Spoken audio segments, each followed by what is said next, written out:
Joana, buenos días. Buenos días para vos y para toda la audiencia. Bueno, muchísimas gracias por la invitación para charlar. Bueno, no sé si te sentiste un poco cuando dije ícono de la educación o algo. No sé Qué si... responsabilidad. Ajá, es que yo dije, No, te agradezco por ese concepto. Te ahora agradezco por el me va a decir, concepto. no, no soy nada, nada que ver. No, a ver, sí creo que hay que tener respeto por los representantes en la educación que por hoy están en otros organismos, por ahí desde el aspecto sindical también, tienen cada uno sus autoridades, ¿no?, dentro del gremio, pero sí debo reconocer que, bueno, sobre todo por mi página, el diario de una maestra, tengo muchos lectores, docentes que se ven siempre identificados, al menos así me lo hacen saber en los escritos, comparten por ahí muchas de mis miradas y eso me ha hecho tener por ahí un acompañamiento, una idea digamos, de que muchos docentes se identifiquen con los escritos y de esa manera también me reconozcan por ahí en algunos, en la provincia y en algunos otros puntos del país, así que para mí es una enorme satisfacción y también una enorme responsabilidad eso, así que trato siempre a veces incluso desde lo político a veces es mejor no opinar y sin embargo siento que debo hacerlo porque muchos de ellos esperan que uno se manifieste en algunos temas, por ejemplo esto del cuento del gorila gorilón que había sido tan polémico y ameritaba que uno se manifestara al respecto. Ujú. Bueno, en principio vamos a ir charlando sobre este tema, mientras todos estamos mirando, lo pusiste ahí en tu descargo, en tu carta, allí en tu página de Facebook, que ya invitamos a la gente que está del otro lado a que te pueda seguir a través de las redes sociales. El diario de una maestra es la página de ella, la pueden buscar en Facebook, le dan el me gusta y ya van a comenzar a seguirla cada vez que ella publique algo. Ella publicó una carta sobre, bueno, este cuento Gorila Gorilón que se publicó en los medios de comunicación oficiales del Consejo General de Educación. A raíz de este cuento, Celeste Ramírez, quien era jefa de División, Producción y Gestión de Contenidos de Educación y Desarrollo Multimedia del Consejo de Educación de Entre Ríos, fue, digamos, desplazada de su puesto, ¿no? Le costó el puesto. Pero contame qué te produjo escuchar este cuento y contanos a dónde te transportó, ¿no? Mira, yo estaba, nosotros hacemos las actividades, obviamente yo estoy trabajando a la par de mi función hoy política, sigo al frente de un grupo de alumnos de la Escuela de Paraná, en este caso, obviamente trabajando desde la virtualidad. Y bueno, desde las resoluciones que llegan siempre nos recomiendan las supervisoras y demás tomar material de los portales educativos de la provincia para generar nuestras prácticas no docentes. Así que ingresé al portal, bueno, buscando material, me llama la atención obviamente el título, era un audicuento, así que empiezo a escucharlo, a la par empiezo a leer también debajo todo lo que proponía a partir de escuchar el cuento, y era muy obvio, digamos, el contenido, estaba muy cargado de una ideología muy recortada también, no muy subjetiva, con una idea de una persona de un animal, en este caso que era el gorila, que había nacido, así lo decía el cuento, con todo, nunca había sabido lo que era que le falta algún recurso. En el alrededor había un montón de otros animalitos afectados por distintas cuestiones y había la idea de una abeja reina, de una hormiga reina y demás que venían como a brindarle esa ayuda que necesitaban para salir de su situación. Uh-huh. Y la verdad es que el cuento decía que era para reflexionar acerca de la meritocracia y del individualismo, y la verdad que lo que hacía era un paralelismo en cuanto a nuestra situación social de la famosa grieta, que como lo escribí, para mí la grieta es un negocio de comodidad para muchos políticos que se pasan criticando al que está enfrente, pero en el medio nadie soluciona los problemas de la gente, que es en realidad la función que todos deberían asumir. Y bueno, y que este cuento hacía mella en eso. El gorila es el malo, el gorila es el que no entiende, el que está sobrado de todo, generar una idea de resentimiento con aquel que tiene otras posibilidades.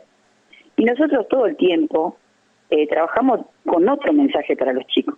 Uh-huh. Y lo grave de esto no es el mensaje en sí mismo, que podría ser ampliamente debatido, sino el hecho de que se ocupe un portal educativo provincial. O sea, mi reacción hubiera sido exactamente lo mismo si estaba personificado, no sé, una cucaracha, por ejemplo, que es también como una idea que se ha instalado para caracterizar a una figura política del otro sector y hubiera dado un mensaje en contra de eso. O sea, no es porque yo esté de un color, de un sector, me voy a oponer a esto. No, es la idea de que como docente no podemos prestarnos a que el aula se convierta en un lugar de adoctrinamiento para que uno le imponga al otro la idea que quiere. Los chicos tienen que aprender a pensar por sí mismos. Nosotros tenemos que construir herramientas y brindárselas, pero que ellos sean constructores de sus aprendizajes. Y que también, obviamente, yo doy en primaria, pero cuando vayan creciendo, puedan despertar sus posicionamientos de una manera crítica y responsable en torno a lo que pasa socialmente.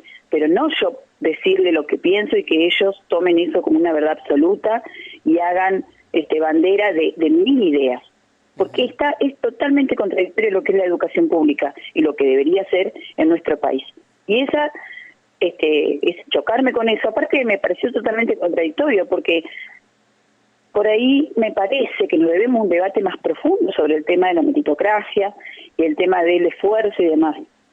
Obviamente yo no defiendo el sistema meritocrático, me parece injusto. Sé que la realidad de mis alumnos es muy diversa y que muchos enfrentan situaciones sumamente complejas que hacen que no van a llegar al mismo lugar de la manera igualmente fácil que otro chico que tiene otra realidad social, económica, cultural, educativa. Eso somos plenamente conscientes. Pero también los docentes tenemos un sistema meritocrático, porque hoy por hoy somos defensores de un sistema, por ejemplo, de concurso, donde antes a mí me llamaba por teléfono, yo me acuerdo de mis inicios de docente, allá por el año 2009, me llamaban y me decían, te toca la escuela tanto, y yo no tenía opción, tenía que ir porque era lo que la persona que estaba encargada de departamental me llamaba y me daba el trabajo.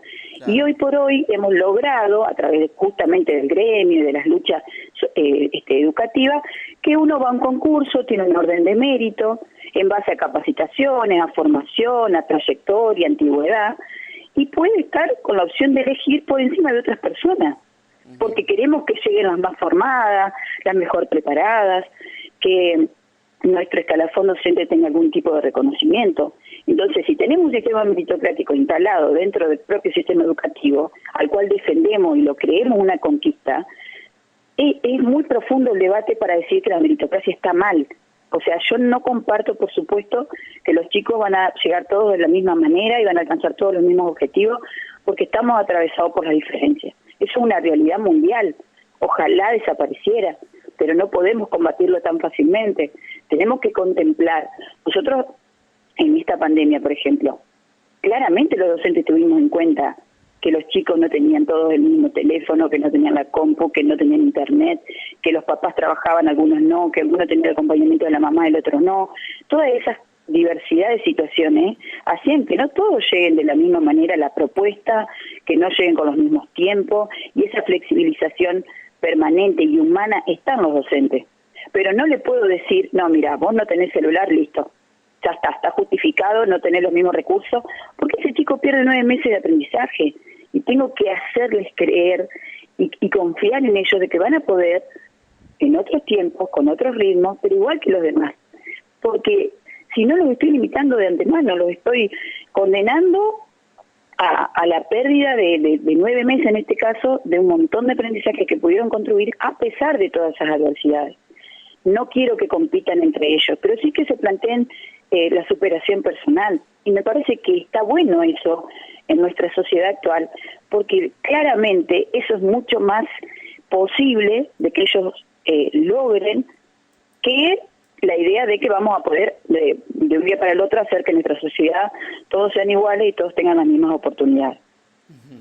Bueno, este cuento que vos de alguna manera visualizaste, porque si no lo levantabas desde tu página que tenés, ¿no?, bastantes seguidores, el diario de una maestra, pasaba desapercibido, digamos, y iba a quedar... Vos sabés que yo pensé al principio que había sido casualidad, porque la verdad que escribí, y había, no sé, habrá pasado 1 hora y media, y empiezan a mandarme mensajes al privado de la página, mi lector, y me dice, Joana, fíjate, dice, lo bajaron al contenido, lo bajaron. Obviamente cuando yo escribí, empezaron a compartir, empezaron a escribir, se viralizó rápidamente.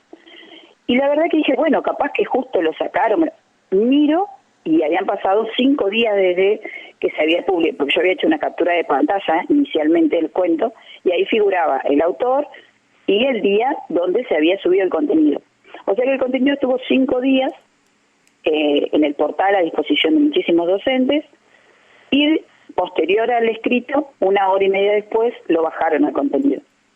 Lo que hago fue, yo tengo por ahí contacto y diálogo con algunos legisladores nacionales, le mandé lo que había pasado, le mandé el escrito, particularmente con Gabriela Elena, y le dije que, a ver, no sabía si estaban al tanto de lo que había pasado, pero ahí cuando veo que bajan el contenido, porque esa también es otra discusión, algunos defienden el contenido y que no estaba mal, pero por algo el Consejo lo baja, digamos, por algo quita el contenido, porque si no había nada para errado en eso, ¿por qué lo quitaron? Evidentemente entienden que sí, que no era un contenido apropiado.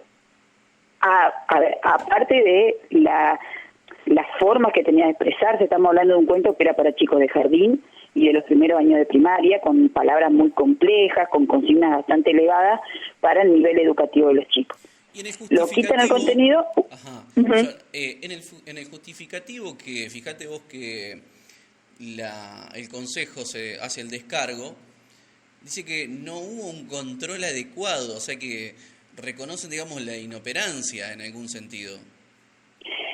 Y eso para mí hay 2 opciones. Para mí hay 2 opciones. Para mí o hubo complicidad y realmente pasó, y bueno, hoy lamentablemente una persona perdió su puesto laboral, porque no me gusta que nadie pierda trabajo, menos en estas situaciones que estamos viviendo, pero bueno, claramente había un responsable y tuvo que pagar el costo. Ahora, espero que el hilo no se haya cortado por lo más delgado y que esto realmente no haya sido aprobado y demás, y bueno, después quisieron salir y decir, no era así. Y si no si no lo controlaron, también es grave, es muy grave. Claro, por eso ¿Cuántos puestos hay en el Consejo de Educación? Hay infinidad de puestos laborales, como para nosotros permitirles que no hubo un error, se pasó de largo, mira, si no lo ve la maestra, si no lo ven los docentes, no nos damos cuenta.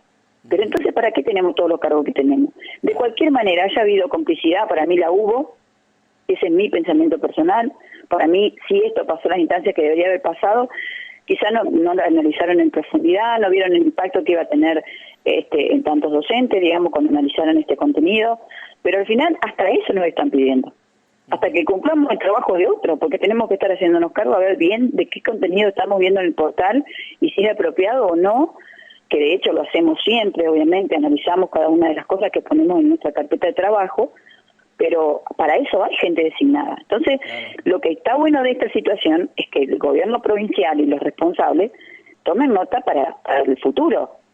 No puede volver a pasar esto. No puede volver a pasar porque es una pérdida de recursos. Los puestos laborales que tenemos son muchísimos en el Consejo de Educación, que si cumplen con su rol, me parece fantástico que existan, deben tener una función. Pero si estamos viendo fallas de esta magnitud, evidentemente no está bueno, digamos, que se emplee tanta gente cuando las cosas más básicas como ver un contenido que se va a subir a un portal oficial de Entre Ríos no haya pasado por la instancia de supervisión y de aprobación. Tal cual, es así. Bueno, y la cuestión que vos decís que pudo haber complicidad, digamos, fíjate vos que si no hubo un control, como decís vos, puede haber 2 caminos, o hay inoperancia o hay complicidad en mandar un mensaje directo político, ¿no? Sí, sin duda. Para mí no sería la primera vez, lamentablemente estas son prácticas viejas que durante mucho tiempo se han repudiado, que hoy las analizamos a la distancia y decimos, qué horror, ¿no? Los libros que antes tenían los chicos para aprender a leer, las cosas que se trabajaban desde adentro de las escuelas. Que reitero, no es una cuestión lo mío porque yo no soy de ese color político, porque no pertenezco a ese sector. Y creo que eso también es una madurez por parte de mucha gente que incluso siendo de ese sector partidario, no comparte esto.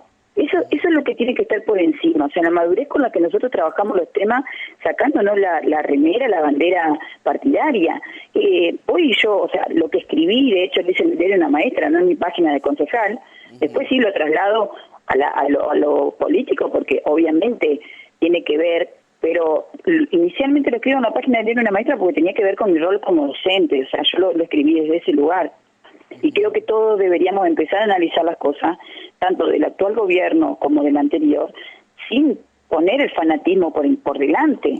Porque si esto mismo pasaba en el gobierno anterior, con un cuento donde, no sé, se agredía o se plantaba una idea errada, discriminatoria y demás de otro sector partidario, y la reacción de la misma persona que hoy lo defiende no hubiera sido totalmente contraria. Entonces no podemos poner los principios dependiendo del color político o dependiendo a quién afecte la situación. Eso me parece que si nos plantamos desde un lugar más objetivo, va a ser mejor para todos nosotros, vamos a empezar a crecer como sociedad. ¿Qué te pasa cuando, no sé si leíste la nota, pero yo ayer, mientras repasaba un poco todo lo que venía sucediendo y leyendo un poco lo que venís haciendo, leí una nota por allí que un representante de ACMER, como es Sampedri, hacía una referencia a tu puesto de concejal, ¿no? Y decía, no podemos tener eso fue hace unos meses. ¿Lo leíste? Sí, eso fue hace unos meses cuando se enteraron desde el sindicato que yo iba a ser candidata a concejal en mi ciudad. Déjame que te lo plantee bien, así la audiencia se entera de lo que estamos hablando, ¿no? Bien. Sampedri dice que no podés separar, digamos, lo político y no vas a poder defender a los trabajadores siendo de un color específico, ¿no? Exacto. Mira, yo te cuento.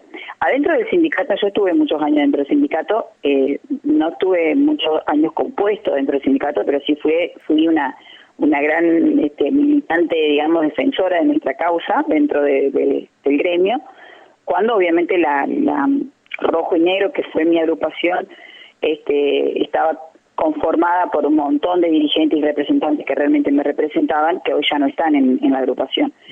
¿Por qué no están? Porque a todos los que pensábamos distinto y no nos alineábamos atrás de la fila de un partido determinado, se nos trató de traidores o de estar en contra de la defensa de la educación y demás. Yo, por ejemplo, puedo decir con orgullo que estuve todos los años, durante los 4 años de Macri también, que se supone que es del mismo color el que hoy represento, ¿no? Yo soy radical, pero estaba conformando una alianza, y yo salí a la calle igual, hice los paros cuando consideré que estaban siendo una manera de manifestar un reclamo legítimo, lo hice a nivel nacional. Lo que sí yo no dejo nunca de remarcar es que nuestra patronal, como docentes en la provincia, es provincial.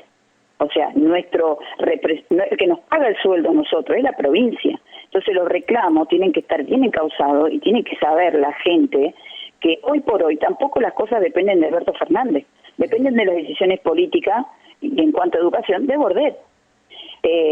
Y ese fue siempre mi criterio y mi coherencia para mi desarrollo como docente. O sea, todas las veces que yo consideré que la consigna que nos convocaba valía salir y movilizarse, lo hice, sin importar el color que estaba. Claro. Después, obviamente, yo vengo con esa lucha, pasa lo de la carta a Messi, que me dio tanta notoriedad, que podría haberme ido a sentar en cualquier medio a hablar de Messi, y ocupé esos lugares para defender las luchas educativas, para hablar de todo lo que nos pasaba, para intentar que los medios nacionales visibilizaran una situación que lamentablemente no cambió en el tiempo. Seguimos estando en una situación crítica en educación, con un montón de falta de inversión, con escuelas que hoy están volviendo a trabajar seguramente sin las condiciones mínimas para poder llevar adelante los protocolos, porque la realidad es que si existen esas posibilidades es porque hay un docente, una cooperadora, un padre preocupado para que al chico no le falte el alcohol en gel, el papel higiénico,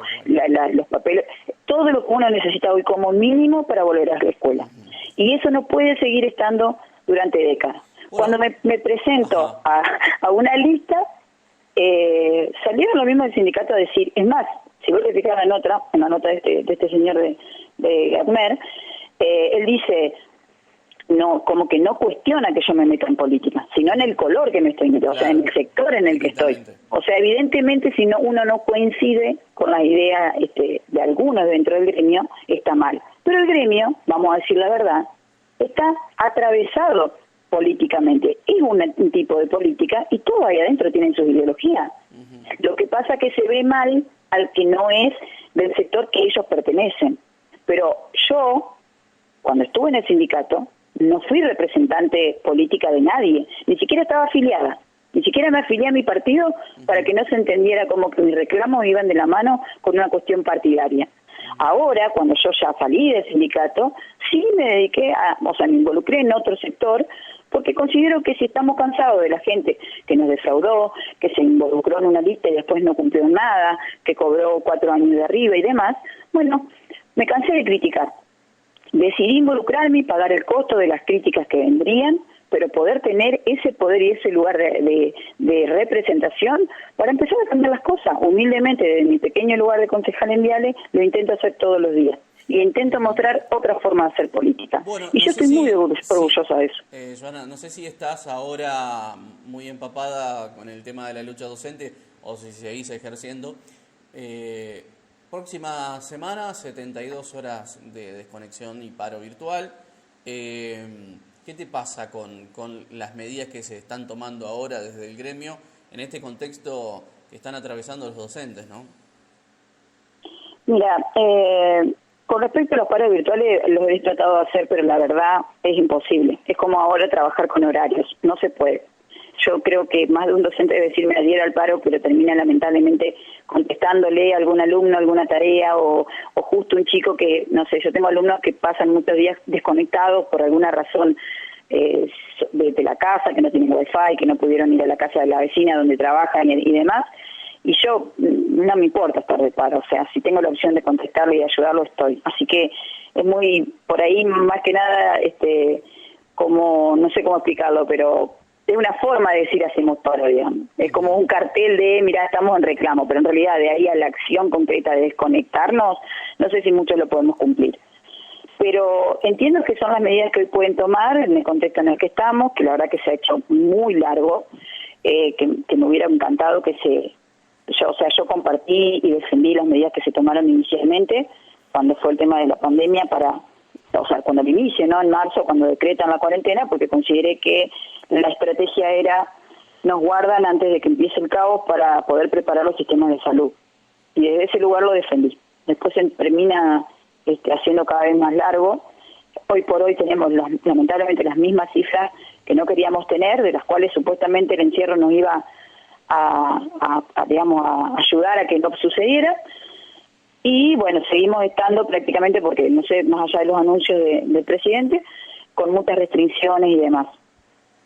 Entonces, en este contexto lo que hoy pueden hacer es este tipo de consignas, pero hay un montón de cosas que están pasando y que yo no veo, lo digo como afiliada al gremio, porque sigo afiliada a mi gremio, no veo que los dirigentes se pongan los pantalones y salgan a reclamar como deberían. No digo que movilicen a la gente, porque eso sería contradictorio a lo que estamos pregonando de cuidarnos y demás, pero sí que salgan como deben salir, como ha sido en otras situaciones, con otros colores políticos al mando, para reclamar una situación que es, muy difícil para muchos docentes. Nosotros estuvimos recién este mes, impactó en nuestro salario un tipo subsidio, porque lo quieren disfrazar de no sé de qué, pero un tipo subsidio que nos dieron porque no entra el básico, nada, dicen que va a cuenta de las posibles paritarias y demás, pero nos dieron así 4.000, 3.000 y creo que un poco menos, dependiendo el nivel de cobro de cada uno, pero bueno, los que menos cobramos en el escalafón nos dieron 4.000 pesos. Uh-huh. Después de meses sin un aumento de ningún tipo. Y esto no es un aumento, es apenas una compensación a la inflación que durante todo el año sufrimos, porque no se habló de un aumento salarial digno durante todo un año que fue con muchos aumentos en el bolsillo de la gente, o sea, para gastar, ¿no? La nafta, el dólar que sube indiscriminadamente, los costos en la canasta básica familiar, y esto la gente lo sabe todo tipo de trabajador que va al súper. Entonces, la situación para muchos docentes es muy delicada.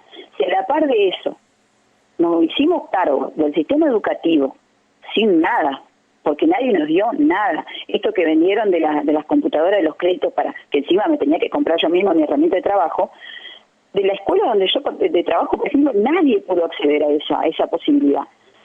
El celular se nos ha roto a todos los docentes porque no nos da la memoria abasto, porque muchos de los docentes no tienen computadora y se manejan con su celular. Los chicos dependieron del wifi que podían tener en algún lugar público muchas veces, porque no se trabajó en estos tantos largos meses y no sabemos si vamos a volver en algunas escuelas a la presencialidad, ni siquiera el año próximo al inicio, para ver si podíamos llegar con otra preparación. Estos meses no se visitaron las escuelas. Estamos pensando en Vuelta donde hay techos que se caen. A nuestra escuela el reboque de la pared se cae en la cabeza de los chicos. Tenemos que ser los docentes vendiendo fideos y haciendo cosas, poniendo parches. Claro. Y eso yo no lo invento porque soy yo y porque quiero pegarle al gobierno. Es la verdad. Cuando se plantea la ley de emergencia, se nos afectó directamente a aquellos docentes y tantos otros trabajadores de otros sectores, que por capacidad, por haberse toda la vida estudiado, por haber ido a lugares inhóspitos que nadie llega, que ningún político debe conocer, escuelas en el medio de los montes, pueden acceder a un mejor salario hoy jubilados, porque hicieron toda una vida de trabajo, o se prepararon para ser directores, para acceder a mejores puestos. ¿Y cómo se los premian? Quitándole más porcentaje de la jubilación para los aportes con esta ley. Y el 75% de la ley se financia de esos trabajadores, porque se habló de que no, los políticos van a pagar más, está bien, los farmacéuticos, los bancarios. Y la verdad es que ¿quiénes terminamos pagando el costo de lo que tiene que pagar de más la farmacia, el que tiene que pagar más el banco? El de más abajo, porque eso se traslada en costo para nosotros, en interés de los créditos y demás. Las grandes empresas no pierden, perdemos más los trabajadores. Y lo mismo pasó.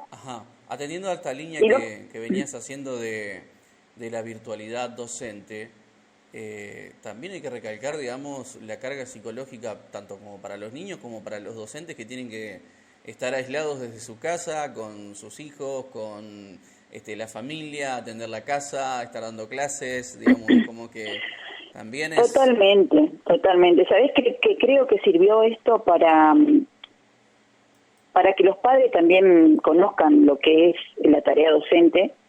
Yo creo que muchos padres también hoy nos ven diferentes, más allá de que están cansados, y que más de uno se enoja por las tareas y de que no todos los docentes trabajaron con una misma forma, porque a ver, nosotros no tuvimos una posibilidad de prueba y error, no, fuimos directamente a la experiencia de algo completamente diferente a lo que tenemos habitualmente. Creo que también esto tiene que hacernos repensar que estamos atrasados, pero muchísimo en cuestiones educativas, que no tenemos la estructura, los recursos, no hemos trabajado durante décadas para que este tipo de situaciones nos tengan mejor preparados. Los docentes, cualquier tipo de capacitación, lo que sea informática y demás, tiene que salir del bolsillo y pago por el docente. No se trabaja en la formación para el futuro, en la modernización de la educación dentro de las escuelas. No tenemos ese apoyo del Estado. Entonces, yo tenía compañeras que se jubilaron, ingresaron los papeles porque no tenían, ellas se sentían que no estaban preparadas para hacerse cargo de una escuela virtual, porque son docentes de muchísimos años que no trabajaron de esta manera nunca. Entonces, nosotros fue adaptarnos a esto, así, porque nos cayó de arriba, ponerle la mayor vocación del mundo. También quiero decir esto, hay muchos docentes que no pudieron trabajar. Esto tampoco está visible. El gremio no habló de esto. Hay muchos docentes que lamentablemente durante muchos meses no pudieron acceder a ningún tipo de suplencia, porque también hubo docentes que ante la inflación que galopante que hubo, no querían sacar licencia y decían, bueno, por lo menos estoy en casa, no tengo que ir a la escuela, me adapto, hago lo que puedo, y enfermos y con un montón de cosas siguieron dando clase, porque no tenían que viajar a la escuela y demás. Entonces eso generó que una enorme cantidad de falta de suplencia y muchos docentes que no pudieron acceder a los concursos y que no pudieron trabajar, que tampoco es un sector muy grande dentro de la educación que no se tuvo en cuenta. Y los que estábamos en funciones, los que estamos aún en funciones, y por favor lo digo a todo el periodismo, basta de decir 280 días sin clase. sin clases hubo, y hubo muy buenas clases. Hubo muy buenas clases porque hubo un recurso humano súper valioso en los docentes y la voluntad enorme y el esfuerzo enorme de miles de gurises en la provincia y en todo el país, que no se rindiera a pesar de las circunstancias, sin ayuda del Estado, un Estado completamente ausente, donde hablaban y tiraban frases en el medio de un año súper complejo, que lo único que hacían era pegarnos a nosotros, rebotar para nosotros. Esto cuando se iban a decir, nadie iba a repetir. Nadie iba a quedar con... ¿Sabes la cantidad de cosas que nosotros habíamos dicho a nuestros alumnos, lo importante que era seguir aprendiendo y demás, para que alguien desde Nación me diga, nadie va a repetir? Eso no terminó. Los mismos chicos me decían, o sea que no importa si yo cumplí con las tareas o no, igual voy a pasar. O sea, ¿por qué estuve todo el año cumpliendo con las tareas si yo igual voy a pasar? O sea, todo lo que se implementó desde el Estado fue negativo. Y fueron temas muy serios, trabajados de una forma para mí muy liviana, que nos terminó perjudicando, que ya no fue esa la intención, pero terminó generando eso. Nosotros los docentes sostuvimos un sistema educativo durante estos 9 meses y esperamos, de verdad, que esto se tenga en cuenta al momento de sentarnos a hablar de paritarias y también al momento de invertir en educación. Si esto sigue así, las escuelas de esta manera, los docentes exigidos, como estuvimos este año, con chicos también súper exigidos y familias desbordadas, no podemos seguir aprendiendo de esta manera. Joana, como el tiempo es tirano dentro de los medios de comunicación y la radio... No te preocupes, que hablé un montón igual. Hablamos de todo un poquito, tocaste de todo, digamos, hicimos las preguntas que queríamos hacer nosotros. Si querés, y no te preguntamos algo y querés destacarlo, te damos digamos, no sé si nos quedó algo que quieras comentarnos. Mira, no, agradecerte el tiempo, que podamos charlar así, porque a veces llaman los medios y el tiempo es mucho menor y uno no puede desarrollar una idea. Decirle a los docentes que desde mi humilde lugar creo que el diario de una maestra es un espacio que trata todo el tiempo de reivindicar nuestro rol. Siempre ha sido ese mi objetivo, y en todos los roles en donde me involucre voy a seguir pensando de la misma manera. Podemos coincidir ideológicamente o no, pero lo que trato de defender y de una manera lo más plural posible, tratando de entender todas las miradas y puntos de vista, es reivindicar permanentemente el rol de los docentes y la importancia que tiene en nuestra sociedad, y que ojalá eso no quede en un dicho y en un discurso político, sino que realmente se empiecen a trabajar políticas que cambien la educación, porque como siempre digo, para mí es el pilar fundamental para que todas las demás problemáticas que nos absorben cotidianamente empiecen a cambiar, empiecen a achicarse y empecemos a tener una mejor calidad de vida. Y mi reconocimiento para todos ellos, agradezco estos espacios porque yo no soy una representante, digamos, formal de ningún docente, pero siempre las puertas de los medios se me abren, y que ojalá empecemos cada una de las familias, a través de esta pandemia, a través del trabajo sacrificado que tuvieron muchos padres, haciéndose cargo de que los chicos entiendan muchos contenidos, también empecemos a tener ese acompañamiento social que durante tanto tiempo se han encargado de menospreciar el rol y de criticarnos más que de reconocernos. Como nosotros, tantos otros trabajadores, por supuesto mi respeto para el trabajador de la salud, que hoy está en primera línea, perdón por las irresponsabilidades, porque todos en mayor o menor medida hemos cometido imprudencias con respecto a la situación que nos atraviesa, y cada vez va a ser peor, porque venimos de mucho encierro, y por supuesto también para todo, hoy el empleado municipal, el Día del Empleado Municipal, para tantos empleados municipales que también nunca dejaron de retirar la basura, nunca dejaron de barrer la calle, nunca dejaron de prestar los servicios básicos a pesar de la cuarentena y exponiéndose a este virus que ojalá termine pronto. Bueno, te mando un abrazo grande, Joana, y agradecerte por la nota y atendernos un domingo tempranito. Bueno, muchas gracias a ustedes y saludos para toda la audiencia y para toda la gente de Concordia. Ahí está. Así pasaba Joana Fuch desde la...